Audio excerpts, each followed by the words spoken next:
First of all दोस्तों, मैं यूनुस रजा अंसारी एक बार फिर से आप सभी को अपने चैनल मैड इंजीनियर पे स्वागत करता हूँ।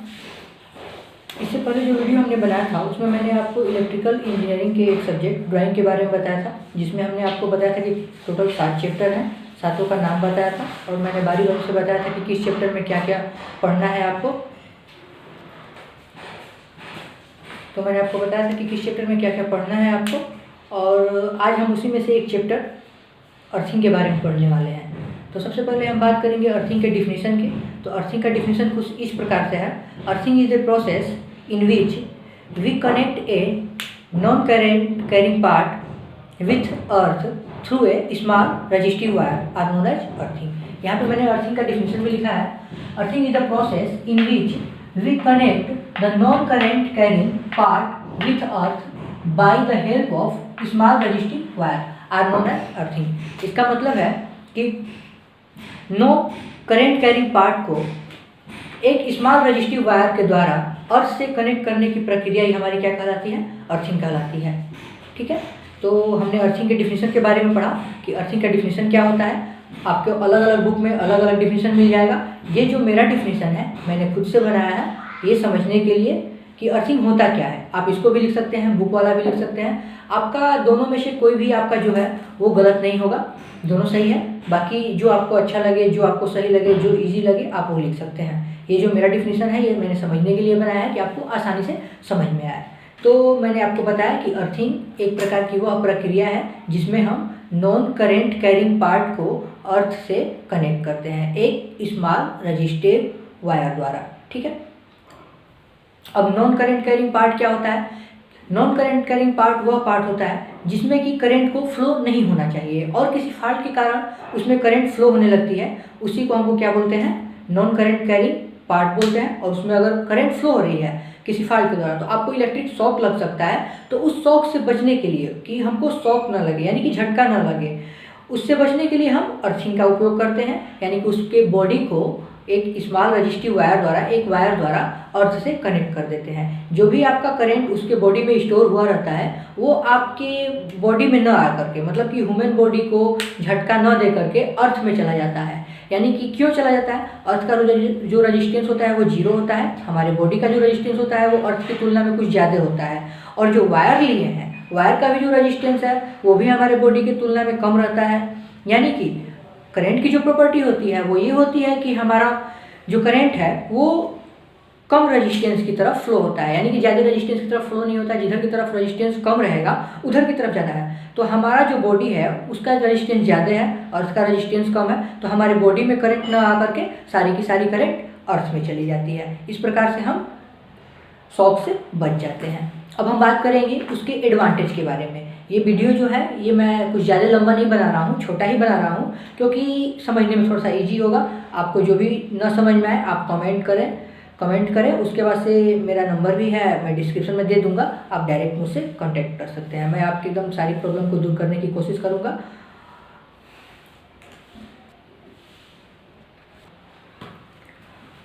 अब हम बात करेंगे अर्थिंग के एडवांटेज के बारे में कि अर्थिंग करने से क्या क्या एडवांटेज हैं, क्या क्या फ़ायदे हैं, अर्थिंग के इम्पोर्टेंस के बारे में। तो सबसे पहले जो इम्पोर्टेंस है, सबसे पहला जो एडवांटेज है वो उसका कुछ इस प्रकार से: to prevent human from electric shocks. मतलब कहने का मतलब ये है कि ह्यूमन बॉडी को इलेक्ट्रिक शॉक से बचाने के लिए इलेक्ट्रिक अर्थिंग का होना बहुत ज़रूरी होता है। मतलब कि to prevent human from electric shocks, human को इलेक्ट्रिक शॉक से बचाने के लिए अर्थिंग किया जाता है। ठीक है, और जो दूसरा है to protect our electric towers and buildings from lightning.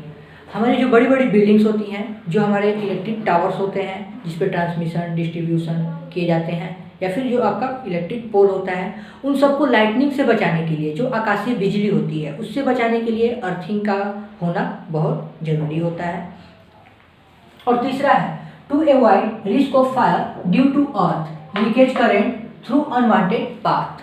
मतलब कि अर्थ लीकेज करेंट के अनवांटेड पाथ, यानी कि जो अर्थ लीकेज करेंट जो होता है उसके कारण जो आग लगने का खतरा जो होता है उससे बचने के लिए हम क्या करते हैं? अर्थिंग का प्रयोग करते हैं। अभी हमने आपको अर्थिंग के एडवांटेज के बारे में बताया। तो अर्थिंग के हमने 3 एडवांटेज बताए। सबसे पहला एडवांटेज जो था वो ह्यूमन बॉडी को इलेक्ट्रिक शॉक से बचाने के लिए, दूसरा जो था लाइटनिंग से बचने के लिए, तीसरा जो था फायर से बचने के लिए। ये 3 एडवांटेज होते हैं अर्थिंग को करने के। ठीक है, अब हमको जो अर्थिंग होता है वो इलेक्ट्रिक शॉक से कैसे बचाता है ये हम देखेंगे। तो इलेक्ट्रिक शॉक से कैसे बचाएगा इसको देखने के लिए हम यहाँ पे फिगर ड्रा करेंगे, उसके बाद से हम आपको समझाएंगे। मैंने ये फिगर बनाया है, मैंने वीडियो पॉज करके मतलब वीडियो को रोक करके मैंने ये फिगर बनाया कि वीडियो हमारा ज़्यादा लंबा ना हो। ज़्यादा लंबा हो जाएगा तो आपको भी बोरियत फील होगा कि अरे यार ये कितना ज़्यादा लंबा हो गया। तो मैंने वीडियो को छोटा करने के लिए मैंने वीडियो को रोक दिया था, फिर मैंने फिगर बनाया। फिगर ऐसे ही मैंने बना दिया है समझाने के लिए बस, ठीक है। आप लोग बस समझिएगा, ठीक है। इससे नॉलेज का कोई वो नहीं है कि फिगर ऐसे बनाया तो नॉलेज ये है ये वो है, ठीक है। देखिए हमारे पास कोई इक्विपमेंट है, जैसे मान लीजिए आपके पास फ्रिज है, प्रेस हो गया आयरन जिससे हम लोग कपड़ा प्रेस करते हैं, या फिर आपके पास कोई इलेक्ट्रिक कूलर हो गया, हीटर हो गया, या फिर कोई भी चीज़ जैसे मतलब कोई भी आपके पास इक्विपमेंट है इलेक्ट्रिक इक्विपमेंट, तो उसका जो बॉडी होता है उसके बॉडी में तो करंट नहीं आना चाहिए। जैसे मान लीजिए आपके पास फ्रिज है, फ्रिज का दरवाज़ा आप ऐसे खोल रहे हैं तो आप खोलेंगे तो उसमें तो करंट नहीं ना आना चाहिए। लेकिन बाय द वे अगर किसी फॉल्ट की वजह से उसके बॉडी में करंट आ गया, किसी फॉल्ट की वजह से उसके बॉडी में करंट आ जाता है, तो जैसे ही हम उसको टच करेंगे, हमको क्या होगा, इलेक्ट्रिक शॉक लगेगा, ठीक है। इलेक्ट्रिक शॉक लग जाएगा जैसे ही हम उसको टच करेंगे, इसके किसी फॉल्ट की वजह से इसके अगर बॉडी में करंट आने लगा, यानी कि उसके दरवाजे में करंट आने लगा, तो जैसे ही हम उसको ओपन करने की कोशिश करेंगे तो हमको झटका लग सकता है। लगेगा, क्यों लगेगा, क्योंकि यहाँ से करंट जो आ रही थी वो अब इसके पूरे बॉडी में फैल चुकी है, और जैसे ही हम इसको टच कर रहे हैं यहाँ से ये हो करके ऐसे आपका रिटर्निंग पाथ बना ले रहा है, ऐसे रिटर्निंग पाथ बना ले रहा है। तो हमारे बॉडी से होकर के वो रिटर्निंग पाथ बना रहा है, यानी कि हमको झटका लगेगा। लेकिन यही अगर हम क्या करते हैं कि अगर इस इक्विपमेंट का अर्थिंग कर देते हैं, अर्थिंग करने का मतलब मैंने आपको डिफिनेशन में बताया था कि किसी भी नॉन करंट कैरिंग पार्ट को अर्थ से कनेक्ट करने की प्रक्रिया हमारी क्या कहलाती है, अर्थिंग कहलाती है। तो ये इसका नॉन करंट कैरिंग पार्ट होता है। नॉन करंट कैरिंग पार्ट कहने का मतलब है कि जिसमें करंट फ्लो नहीं होनी चाहिए। तो इसके बॉडी में तो करंट नहीं ना फ्लो होनी चाहिए, प्रेस है, प्रेस कर रहे हैं ऐसे पकड़ के, उसके बॉडी में तो करंट नहीं फ्लो होनी चाहिए, अंदर होनी चाहिए। बॉडी में जब फ्लो होगी तो आप पकड़ेंगे तो आपको झटका लगेगा, तो बॉडी में फ्लो नहीं होनी चाहिए। तो यहाँ से इसके बॉडी में करंट फ्लो नहीं होनी चाहिए, ये नॉन करंट कैरिंग पार्ट हो गया। इसको हम क्या किए कि एक लेस रेजिस्टेंस, यानी कि जिसका रेजिस्टेंस बहुत ज़्यादा कम हो, ऐसे वायर के साथ हम इसको क्या करेंगे, अर्थ से कनेक्ट कर देंगे। ये सिंबल होता है अर्थिंग का, ये जो सिंबल है ये अर्थिंग का सिंबल है, हमने इसको अर्थ से कनेक्ट कर दिया। अब ये देखिए इसका जो रेजिस्टेंस है ये 0 है, और हमारे रेजिस्टेंस मान लेते हैं, ठीक है, मान लेते हैं कि 100 है। जनरली 100 होता नहीं है, लेकिन मान लेते हैं कि हमारे शरीर का रेजिस्टेंस 100 है, ठीक है। चलिए 100 होता नहीं, 100 से ज़्यादा होता है, ठीक है, 1000 शायद होता है। तो इसका 0 है और इसका 1000 ओम है, ठीक है। करंट की ये प्रॉपर्टी होती है कि जिधर लो रेजिस्टेंस रहेगा उधर की तरफ फ्लो होगी। तो अब इसके बॉडी में जो करंट फ्लो हो रही थी वो अब क्या होगा कि हमारा रेजिस्टेंस ज़्यादा हो गया, इसका रेजिस्टेंस कम हो गया, तो हमारे बॉडी में न आकर के ये यहाँ से ऐसे रिटर्निंग पाथ बना लेगा, तो हमको शॉक लगने से हम बच जाएंगे। तो यही मेन उसका थ्योरी है, कैसे हम इलेक्ट्रिक करंट से मतलब कैसे इलेक्ट्रिक शॉक से बच सकते हैं अर्थिंग करेंगे। तो आपको समझ में आया? अगर नहीं समझ में आ रहा है तो आप कमेंट करिए, हम उसको सुधारने की कोशिश करेंगे नेक्स्ट वीडियो में, या फिर एक और वीडियो बना दिया जाएगा अर्थिंग का ही, अगर ना समझ में आए तब। अगर समझ में आ रहा है तो लाइक करिए, सब्सक्राइब करिए, दोस्तों से बोलिए कि देखें, ठीक है। बाकी अब आगे चलते हैं। ये हो गया हमको इलेक्ट्रिक शॉक से बचने के लिए। अब हम पढ़ेंगे कि कैसे हमारे बिल्डिंग को लाइटनिंग से बचाता है। मैंने रफ फिगर ड्रा किया है केवल समझाने के लिए। ये हमारा जो हो गया ये बिल्डिंग हो गया, BUILDING, ठीक है, बिल्डिंग हो गया। ये हमारा हो गया क्लाउड, जहाँ से हमको लाइटनिंग आनी है, ठीक है। तो मान लेते हैं कि अगर बरसात का समय है, हमारा जो बहुत ज़्यादा बड़ी बिल्डिंग होती है, टावर्स होते हैं, तो टावर्स कहने का मतलब है कि बिल्डिंग को भी, जो बड़े बड़े बिल्डिंग्स होते हैं उसको भी टावर्स बोला जाता है, या फिर इलेक्ट्रिक टावर्स कहने का मतलब होता है कि जिससे हम लोग बिजली का ट्रांसमिशन डिस्ट्रीब्यूशन करते हैं। मतलब कि जैसे पोल्स हो गया, या फिर आप देखे होंगे दूर दराज के खेतों में, गाँव में जो खेत में जो टावर्स लगाए जाते हैं उस पर हाई वोल्टेज की करंट को ट्रांसमिट किया जाता है, उसको हम लोग टावर्स बोलते हैं। तो इसके जगह पे वो भी हो सकता है, मैं उसका फिगर ड्रा नहीं कर रहा हूँ, केवल समझाने की कोशिश कर रहा हूँ।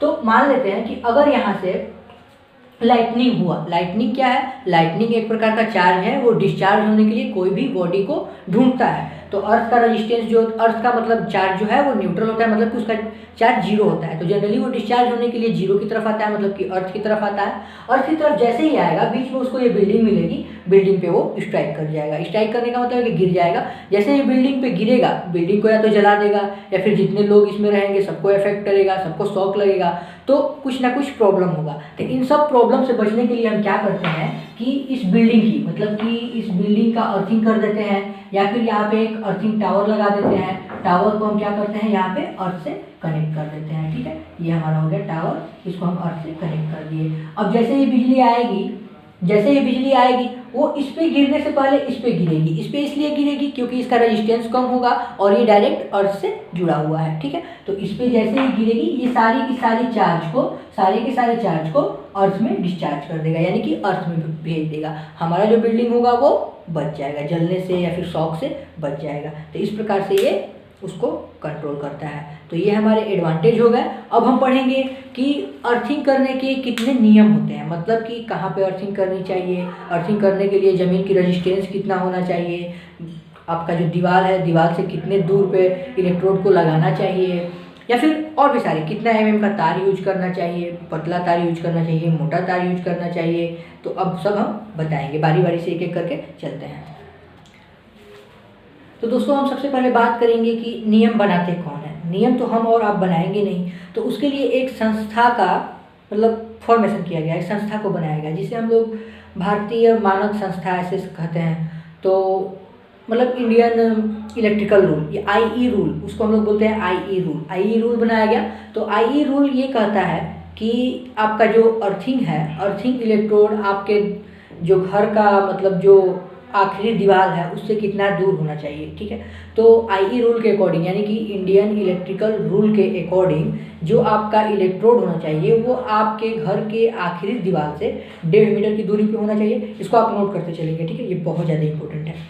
ठीक है, ये बहुत ज़्यादा इंपॉर्टेंट है, पूछता भी है और एग्जाम में भी आप दिखाएंगे भी। जैसे आप एग्जाम में अगर अर्थिंग आ गया तो आप अर्थिंग का फिगर बनाएंगे और फिगर बनाने के बाद से आप दिखाएंगे कि हमारा जो दीवार है, दीवार से अर्थिंग हम कितना दूरी पे किए हैं। तो आप उसमें आप बताएंगे कि 1.5 मीटर की दूरी पे किए हैं। 1.5 मीटर यानी कि 1.5 मीटर। ठीक है, तो बारी बारी से हम पढ़ते हैं कि क्या क्या होता है। ठीक है, तो अब हम बात करते हैं रूल्स का। रूल्स क्या क्या है, अर्थिंग को करने के लिए कितने प्रकार के रूल्स होते हैं, क्या क्या रूल्स होता है, उसकी बात करेंगे। तो सबसे पहले हम बात करते हैं distance of earth electrode from building, मतलब कि जो भी आपका अर्थिंग इलेक्ट्रोड होगा, अर्थिंग को करने के लिए जो आप वायर ज़मीन में लगा रहे थे उसको इलेक्ट्रोड बोलेंगे। ऐसे ही ज़मीन में वायर नहीं लगा देते हैं, उसका मेथड होता है, मैं आगे चल के बताऊंगा वीडियो में। बस आप इतना समझिए कि कुछ होता है इलेक्ट्रोड जो कि ज़मीन में लगाते हैं, मतलब कि बरीड करते हैं, गाड़ते हैं। ठीक है, तो उसको इलेक्ट्रोड बोलते हैं। उस इलेक्ट्रोड को आपके बिल्डिंग से कितना दूर होना चाहिए, इसके लिए इंडियन इलेक्ट्रिकल रूल यानी कि IE रूल के अकॉर्डिंग उसको जो मान्यता दिया गया वो 1.5 मीटर दिया गया, यानी कि distance of earth electrode from building is 1.5 metre, यानी कि 1.5 मीटर की दूरी होगी। जो भी आपका अर्थ इलेक्ट्रोड होगा, यानी कि जो अर्थिंग किया जाएगा, वो आपके घर के दीवार से, यानी कि बिल्डिंग के दीवार से 1.5 मीटर दूरी पे किया जाएगा, यानी 1.5 मीटर डिस्टेंस पे किया जाएगा। ठीक है, जो दूसरा है size of earth continuity conductor, मतलब ये कि जो भी आपका अर्थिंग वायर, जो आपके पूरे घर में जो अर्थिंग वायर यूज किया गया रहेगा उसको हम लोग क्या बोलेंगे, अर्थ कंटिन्यूटी कंडक्टर। उसको इंग्लिश में अर्थ कंटिन्यूटी कंडक्टर कहते हैं। अर्थिंग वायर को क्या कहते हैं, अर्थ कंटिन्यूटी कंडक्टर। ठीक है, अर्थ कंटिन्यूटी कंडक्टर बोलते हैं। उसकी साइज कितनी होनी चाहिए, तो उसकी साइज मटेरियल पर डिपेंड करती है। कॉपर के लिए अलग होता है, GI के लिए अलग होता है, लेकिन जनरली एक नॉर्मल तौर पर जैसे मान लीजिए कि आपको याद नहीं है तो आप क्या लेंगे। ठीक है, तो उस कंडीशन में हम क्या करते हैं, उस कंडीशन में 2.5 mm से कम नहीं लेंगे। ठीक है, 2.5 mm से कम नहीं लेंगे, 2.5 mm का होना चाहिए। और या फिर 14 SWG यानी कि स्क्वायर गेज, 14 स्क्वायर गेज का होना चाहिए, या ठीक है 14 स्क्वायर गेज का होना चाहिए। या फिर जो भी आपके घर में जो वायरिंग के लिए, जो normal wiring, light and fan circuit के लिए जो वायर यूज किया गया है, उस वायर के आधे से कम नहीं होना चाहिए। ठीक है, जो भी आप अर्थ कंटिन्यूटी कंडक्टर यूज करेंगे वो आपके घर में इंस्टॉलेशन वायर के आधे से कम नहीं होना चाहिए। आप इसको नोट कर लीजिए, ये जो दोनों पॉइंट है इसको आप नोट करिए, ये अच्छा टॉपिक है, अच्छा पॉइंट है, इसको नोट कर लीजिए, ठीक है। तो दोस्तों मैंने बताया आपको कि जो वायर यूज होगा वो आपके इंस्टॉलेशन वायर से हाफ का होना चाहिए, ठीक है। अब हम बात करेंगे कि earth wire and electrode are same material. जो आपका अर्थ वायर यूज किया जाएगा, जैसे मान लीजिए कि जो पूरे घर में जो अर्थिंग का वायर यूज किया गया है वो अगर कॉपर का है, तो जो आप इलेक्ट्रोड यूज कर रहे हैं, जो आप ज़मीन में जिसको लगा रहे हैं इलेक्ट्रोड यूज कर रहे हैं, वो भी आपका कॉपर का ही होना चाहिए। मतलब कि जिस मटेरियल का अगर आप इलेक्ट्रोड यूज कर रहे हैं उसी का आपका मतलब अर्थिंग वायर भी होना चाहिए, ठीक है। और जो आगे का है depth of earthing is must be 3 metre. जो आप अर्थिंग करने के लिए जो गड्ढा खोदेंगे आप, वो कम से कम 3 मीटर का होना चाहिए। अर्थिंग करने के लिए जो भी आपका गड्ढा खोदा जाएगा वो कम से कम 3 मीटर का होना चाहिए, ठीक है। अब हम बात करेंगे कि जो अर्थिंग कर रहे हैं, अर्थिंग करने के लिए ज़मीन का रेजिस्टेंस कितना होना चाहिए। तो अर्थिंग करने के लिए ज़मीन का रेजिस्टेंस कितना होना चाहिए, इसके लिए हम बात करेंगे, ठीक है। तो अर्थिंग का रेजिस्टेंस किस चीज़ से चेक करते हैं, एक मेगर होता है, मतलब कि अर्थ मेगर मेथड होता है, उससे हम चेक करते हैं, मेगर से चेक करते हैं, ठीक है, मेगर से चेक करते हैं। तो आगे देखेंगे कि अगर लार्ज सब स्टेशन है, जैसे मान लीजिए कि अगर बहुत ज़्यादा मतलब कि लार्ज सब स्टेशन है, उसके लिए जो वहाँ पे जो आप अर्थिंग यूज करेंगे तो उस ज़मीन का जो रेजिस्टेंस होना चाहिए वो 0.5 ओम होना चाहिए, 0.5 ओम होना चाहिए। लार्ज यानी कि बड़ा सब स्टेशन है तो उसके लिए जो आपका धरती का जो रेजिस्टेंस है, अर्थ का जो रेजिस्टेंस है वो 0.5 ओम होना चाहिए। और उसके बाद से मेजर सब स्टेशन के लिए, यानी कि जो मेजर इलेक्ट्रिकल सब स्टेशन है उसके लिए 1 ओम होना चाहिए। और जो स्मॉल है, जो छोटे हैं, जो छोटे सब स्टेशन है उसके लिए 2 ओम होना चाहिए। और जनरली जो घर का होता है या फिर आपको मतलब नॉर्मल तरीके पे आपको अर्थिंग करना है पोल्स का या फिर टावर्स का या फिर घर का, उसके लिए जो आपका अर्थ का रेजिस्टेंस होना चाहिए वो कितना होना चाहिए, 5 ओम होना चाहिए। और कुछ पॉइंट है दोस्तों जो मैं आपको बताना चाहता हूँ। इंडियन इलेक्ट्रिकल रूल ने और 2-4 पॉइंट बताए हैं अर्थिंग से रिलेटेड कि क्या क्या चीज़ को हमको अर्थिंग करना है, मस्ट मतलब कि ज़रूरी से अर्थिंग करना है। जो 3 पिन का प्लग आता है, जो 3 पिन का सॉकेट आता है, उसका जो बड़ा वाला पिन होता है, ऊपर वाला जो सॉकेट होता है जिसमें हम लोग लगाते हैं प्लग, तो जो फीमेल पार्ट आप बोल सकते हैं, फीमेल पार्ट। तो कहने का मतलब है कि जो आपका सॉकेट है, सॉकेट का जो बड़ा वाला पिन होता है वो मस्ट भी आपका अर्थ होना चाहिए, मतलब कि उसका अर्थिंग करना ज़रूरी होता है। जितने भी आपके मेटल कहने का मतलब कि लोहे का, ठीक है, लोहे का, स्टील का, ठीक है, मतलब ये सब जितने भी आपके मेटल के स्विच बॉक्स या फिर केसिंग टाइप के बॉडी हैं उन सब का आपका अर्थ होना चाहिए, ठीक है। जैसे आपका फ्रिज का बॉडी हो गया, आपके स्विच बोर्ड का बॉडी हो गया, अगर मेटल का है तो, ठीक है, अर्थ होना चाहिए। उसके बाद से आपका कहा गया है कि जो 3 फेज 4 वायर सिस्टम होता है उसका जो न्यूट्रल पॉइंट है वो आपका मस्ट भी अर्थ होना चाहिए। ये सब पॉइंट आप नोट करते चलेंगे, ठीक है, ये सब पॉइंट नोट करते चलेंगे आप। तो 3 फेज 4 वायर सिस्टम में जो न्यूट्रल वायर होता है यानी कि जो न्यूट्रल पॉइंट होता है उसका अर्थ होना बहुत ज़्यादा ज़रूरी है। सभी दोस्तों, वो लाइट को लेकर के थोड़ा सा प्रॉब्लम है, लाइट हमारे यहाँ आती जाती रहती है, तो अभी लाइट कट गई थी इसीलिए थोड़ा सा डिस्टर्ब हुआ, बाकी हम देखते हैं। तो मैं बता रहा था आपको कि कहाँ मतलब कितना रेजिस्टेंस होना चाहिए। तो जनरली जो घर की मतलब अर्थिंग करते हैं उसके लिए जो ज़मीन का रेजिस्टेंस होना चाहिए वो 5 ओम तक होना चाहिए। ये मैंने यहाँ पे सब नोट कर लिया है, आप भी नोट कर लेंगे। और बाय द वे अगर नहीं भी दिख रहा होगा तो मैं आवाज़ से बोला हूँ, आप उस पॉइंट को नोट कर लीजिए, ठीक है। अब आगे बढ़ते हैं हम।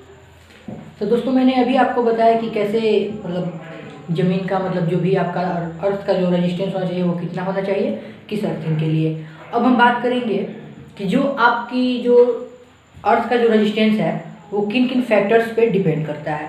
मैंने हेडिंग दिया हुआ है अर्थ रेजिस्टेंस डिपेंड ऑन, यानी कि अर्थ रेजिस्टेंस किस किस चीज़ पे डिपेंड करेगा, हम बारी बारी से सबको पढ़ेंगे। तो सबसे पहला जो टॉपिक है earth resistance depend on temperature. जो भी आपका टेम्परेचर होगा टेम्परेचर पे डिपेंड करेगा। गर्मी के मौसम होगा, ठंडी का मौसम होगा, सर्दी का मौसम होगा, धरती का जो टेम्परेचर होगा ज़्यादा है कम है। अगर टेम्परेचर ज़्यादा है यानी कि गर्मी का मौसम है तो अर्थ का जो रेजिस्टेंस है वो बढ़ जाएगा, अर्थ का रेजिस्टेंस बढ़ जाएगा। टेम्परेचर ज़्यादा होगा, अर्थ का रेजिस्टेंस बढ़ जाएगा, ठीक है। और दूसरा जो है मॉइस्चर ऑफ सॉइल, जो भी अर्थ का मॉइस्चर है, यानी कि पानी ज़्यादा है कम है, नमी ज़्यादा है कम है, मॉइस्चर, तो मॉइस्चर पे डिपेंड करेगा।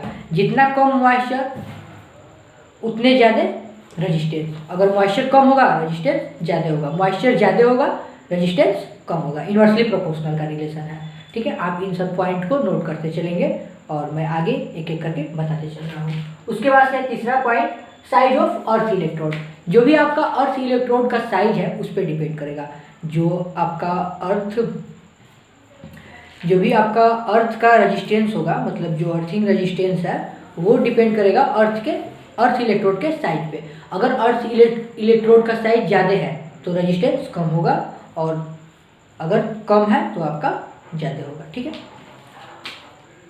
और चौथा पॉइंट है मटेरियल ऑफ इलेक्ट्रोड। आप किस मटेरियल का यूज कर रहे हैं, आप इलेक्ट्रोड किस मटेरियल का इलेक्ट्रोड यूज कर रहे हैं उस पर डिपेंड करेगा। आप लोहे का यूज कर रहे हैं, जीआई का यूज कर रहे हैं, उस चीज़ पे आपका डिपेंड करेगा, ठीक है। तो ये इतने टॉपिक है जो कि आपको अर्थ रेजिस्टेंस, यानी कि अर्थ रेजिस्टेंस या फिर अर्थिंग रेजिस्टेंस को अफेक्ट करते हैं। दोस्तों मान लेते हैं कि किसी का अर्थिंग करना है और हम मेगर द्वारा अर्थ के रेजिस्टेंस को चेक किए। अर्थ का रेजिस्टेंस हमारा वहाँ पे ये नहीं बता रहा है कि हमको अर्थिंग करने लायक है, 5 ओम से ज़्यादा है। हमारा 5 ओम तक रहेगा तो मैंने बताया था कि अर्थिंग आप कर सकते हैं, अर्थिंग मिनिमम 5 ओम तक किया जा सकता है। अगर 5 ओम से ज़्यादा है, 10 ओम है, 100 ओम है, तो आप उस टाइम क्या करेंगे, ठीक है। आप उस टाइम क्या करेंगे उसके लिए तो दोस्तों अर्थ के रेजिस्टेंस को कम करने के लिए कुछ मेथड है। सबसे पहला जो मेथड है, हम जो भी आपका जहाँ पे अर्थिंग किया जाएगा वहाँ पे लगातार पानी डालते रहेंगे। 15-15 दिन पर पानी डालेंगे, या फिर मतलब जो भी होगा आप वहाँ पे पानी डालते रहेंगे, ठीक है। मतलब नमी बनाए रखेंगे वहाँ पे। और दूसरा जो है, वहाँ जहाँ पे हमको अर्थिंग करना है उस ज़मीन की खुदाई कर देंगे। जैसे खेतों में खुदाई करके मतलब बीज डाल करके फसल को तैयार किया जाता है, उस टाइप से खुदाई कर लेंगे, ठीक है। हल्का हल्का खुदाई कर लेंगे, नमी आ जाएगी कुछ ना कुछ, तो रेजिस्टेंस कम हो जाएगा। ये 2 मेथड हुए। तीसरा मेथड है नमक और चारकोल की मात्रा ज़्यादा करके, ठीक है। नमक और चारकोल जनरली हम 15-15 सेंटीमीटर की मोटाई की मतलब परत बिछाते हैं, उसके बाद से अर्थिंग करते हैं। ये चीज़ मैं बाद में आपको जब फिगर बनाऊंगा तो अच्छे से समझाऊंगा। अभी बस आप इतना समझ लीजिए कि नमक और चारकोल डालते हैं। जहाँ भी अर्थिंग करना है वहाँ के रेजिस्टेंस को कम करने के लिए नमक और चारकोल की मात्रा बढ़ा देते हैं कि नमी बनी रहे। तो ये दोस्तों हुआ हमारा अर्थ रेजिस्टेंस को कम करने की विधियाँ। अब हम बात करेंगे कि कितने प्रकार के अर्थिंग्स होते हैं और एक एक करके सारे अर्थिंग्स को पढ़ेंगे, ठीक है।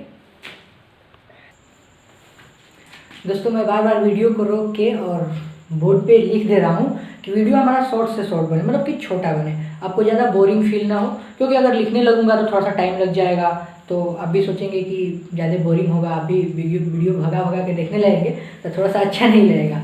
तो इसीलिए इसको शॉर्ट करके हमने बना दिया, ठीक है। तो अब पढ़ेंगे हम टाइप्स ऑफ अर्थिंग के बारे में। तो टाइप्स ऑफ अर्थिंग कितने प्रकार के होते हैं? तो अर्थिंग जनरली 5 प्रकार के होते हैं, यानी कि 5 प्रकार के अर्थिंग होते हैं। तो सबसे पहला अर्थिंग होगा वो होगा आपका स्ट्रिप अर्थिंग, दूसरा वो है रॉड अर्थिंग, तीसरा है पाइप अर्थिंग, चौथा है प्लेट अर्थिंग और पांचवा है कॉइल अर्थिंग। देखिए अर्थिंग इलेक्ट्रोड, यानी कि अर्थिंग जो आपका है, अर्थिंग के टाइप्स को 5 प्रकार में बांटा गया है।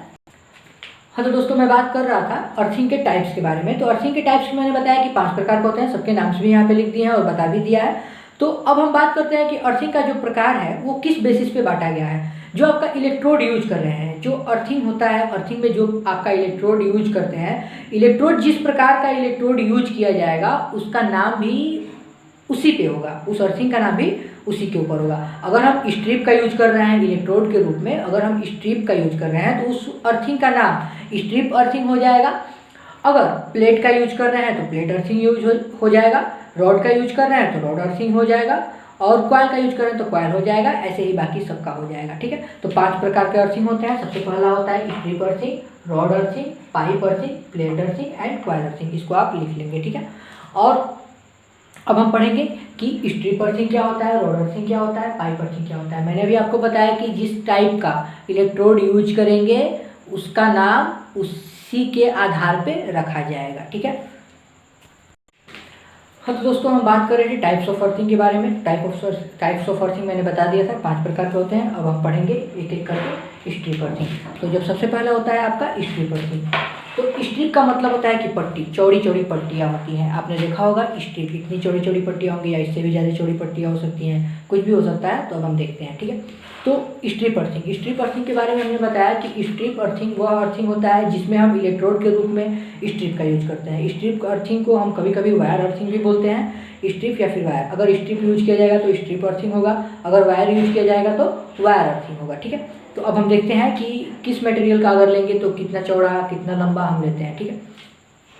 तो देखिए अगर कॉपर का स्ट्रिप होगा, अगर कॉपर का पट्टी होगा, चौड़ी पट्टी यानी कि कॉपर का स्ट्रिप होगा, तो उसकी जो चौड़ाई होगी वो 25 mm होगी, ठीक है। उसकी चौड़ाई 25 mm होगी। जो मोटाई होगी वो 1.6 mm होगी, ठीक है, 1.6 mm होगी। तो दोस्तों इसकी चौड़ाई कितनी है 25 mm और इसकी मोटाई 1.6 mm, ठीक है। किसके लिए? कॉपर के लिए। अगर कॉपर का स्ट्रिप यूज कर रहे हैं तो उसकी चौड़ाई 25 mm और चौड़ाई मतलब उसकी चौड़ाई कितनी है 25 mm और मोटाई 1.6 mm होनी चाहिए, ठीक है। लंबाई की बात हम बाद में बताएंगे, कितना लंबा आपको यूज करना है इसके बारे में हम आपको बाद में बताएंगे। अगर GI का यूज कर, गैल्वेनाइज्ड आयरन का यूज करते हैं, GI का यूज कर रहे हैं तो उसकी चौड़ाई 25 mm और मोटाई 4 mm होनी चाहिए। चौड़ाई 25 mm और मोटाई 4 mm होनी चाहिए। आप इसको नोट करेंगे, ठीक है। किसके लिए? GI के लिए। किसके लिए? GI के लिए, ठीक है, ठीक है। ये स्ट्रिप हो गया। अगर स्ट्रिप यूज कर रहे हैं, कॉपर का यूज कर रहे हैं तो 25 mm चौड़ा और 1.6 mm मोटा। अगर GI का यूज कर रहे हैं तो 25 mm चौड़ा और 4 mm मोटा, ठीक है। अगर वायर की बात करें, अगर हम वायर यूज कर रहे हैं, स्ट्रिप की जगह पे वायर यूज कर रहे हैं, तो अगर कॉपर का वायर यूज कर रहे हैं तो उसका जो क्रॉस सेक्शनल एरिया होगा वो 3 mm स्क्वायर का होना चाहिए। कितना होना चाहिए? 3 mm स्क्वायर का होना चाहिए। किसके लिए? कॉपर के लिए। अगर वही GI का वायर यूज कर रहे हैं तो GI का वायर का क्रॉस सेक्शनल एरिया कितना होना चाहिए? 6 mm स्क्वायर होना चाहिए। कितना होना चाहिए? 6 mm स्क्वायर होना चाहिए। आप इसको नोट कर लीजिए, मैंने आपको बता दिया है, एक बार फिर से बता दे रहा हूँ। कॉपर का स्ट्रिप होगा तो 25 mm चौड़ा 1.6 mm मोटा। GI का स्ट्रिप होगा तो 25 mm चौड़ा और 4 mm मोटा, ठीक है, GI के लिए। अगर वायर यूज कर रहे हैं तो कॉपर का वायर है तो 3 mm स्क्वायर का यूज करेंगे और GI का वायर है तो 6 mm स्क्वायर का यूज करेंगे। और जो अब लंबाई की बात करते हैं, कितना लंबा कितना बड़ा यूज करना है, तो 0.5 मीटर से लेकर के 0.5 मीटर से लेकर के यानी कि आधे मीटर से लेकर के 15 मीटर तक का इलेक्ट्रोड यूज किया जाता है, ठीक है। अगर ये है तो नॉर्मली आपको 15 मीटर 10 मीटर का यूज कर सकते हैं। आप आपके ऊपर है, आप कितना भी कर सकते हैं, ठीक है। मॉइस्चर जहां आपको अच्छा लगे, मतलब जितने ज़मीन के अंदर जितने पे आपको मॉइस्चर दिखने लगे कि हाँ मॉइस्चर अच्छा है मेरा, तो आप उतने पे रोक देंगे, ठीक है, या फिर थोड़ा सा और आगे ले लेंगे। मतलब मॉइस्चर आपको अच्छे से समझ में आना चाहिए। मॉइस्चर रहेगा तो आपका मतलब अर्थिंग अच्छे से काम करेगा, ठीक है। तो ये 0.5 मीटर से 15 मीटर तक का आपका अर्थ इलेक्ट्रोड हो सकता है। ये हो गया आपका स्ट्रिप और वायर अर्थिंग। दोस्तों अब बात करते हैं दूसरे टॉपिक के बारे में। दूसरा जो अर्थिंग था हमारा रोड अर्थिंग था। तो रोड के रूप में हम सॉलिड रोड का यूज करेंगे, अब सॉलिड रोड का लेंथ कितना होना चाहिए? 2.5 मीटर होना चाहिए। 2.5 मीटर से कम का नहीं लेंगे, 2.5 मीटर से अधिक का हो सकता है, कम का नहीं लेंगे। अगर आप रोड अर्थिंग कर रहे हैं तो जो आपका अर्थ इलेक्ट्रोड यूज होगा, यानी कि जो आपका रोड यूज कर रहे हैं इलेक्ट्रोड के रूप में, उसका लेंथ 2.5 मीटर से कम नहीं होना चाहिए। अधिक हो सकता है, कम नहीं होगा, ठीक है।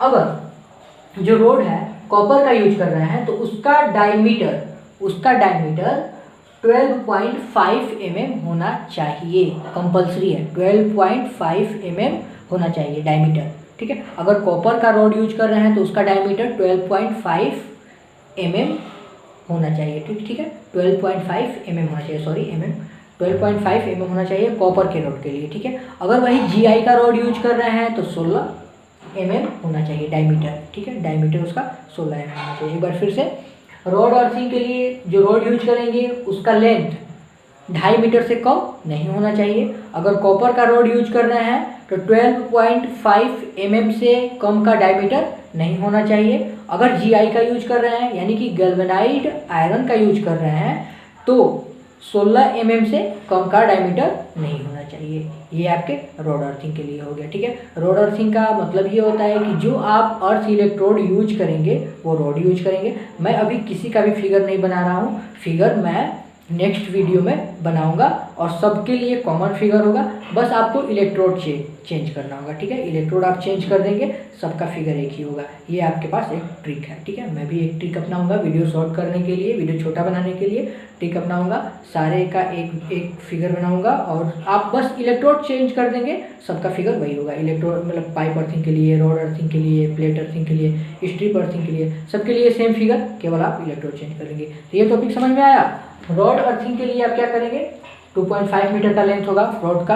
अगर कॉपर का रॉड यूज कर रहे हैं तो उसका डायमीटर 12.5 mm होना चाहिए। अगर GI का यूज कर रहे हैं तो 16 mm होना चाहिए। ये आपके रॉड अर्थिंग के हो गए। अब हमारा बचता है, अब हमारा कितना बचता है, तो बचता है तीन टाइप का अर्थिंग बचता है। अब कौन कौन सा, प्लेट अर्थिंग बचता है, पाइप अर्थिंग बचता है, कॉइल अर्थिंग बचता है, ठीक है। ये तीनों हम पढ़ेंगे नेक्स्ट वीडियो में। अगर अभी तक जो भी हमने पढ़ा अर्थिंग से रिलेटेड जो भी टॉपिक्स हमने पढ़े, बीच बीच में कुछ वीडियो डिस्टर्ब भी हुआ, उसके लिए हम क्षमा चाहेंगे। और बाकी अगर कोई गलती हो गई हो हमसे, या फिर वीडियो बनाने में कोई भूल चूक हुआ हो, या फिर कोई ऐसा टॉपिक हो जो आपको समझ में नहीं आ रहा हो, या फिर मेरा लैंग्वेज को लेकर के प्रॉब्लम है, मतलब वीडियो से रिलेटेड कोई भी अगर प्रॉब्लम हो, आप कमेंट करिए, ठीक है। मैं उसको नेक्स्ट वीडियो में सुधारने की कोशिश करूँगा। और अगर आपके पास कोई आइडिया है तो आप उसको मुझसे सजेस्ट करिए, मैं उस पर ज़्यादा फोकस करूँगा। और अच्छा रहा आइडिया तो उस पर विचार किया जाएगा, उसको भी देखा जाएगा, डाला जाएगा, ठीक है। तब तक के लिए धन्यवाद।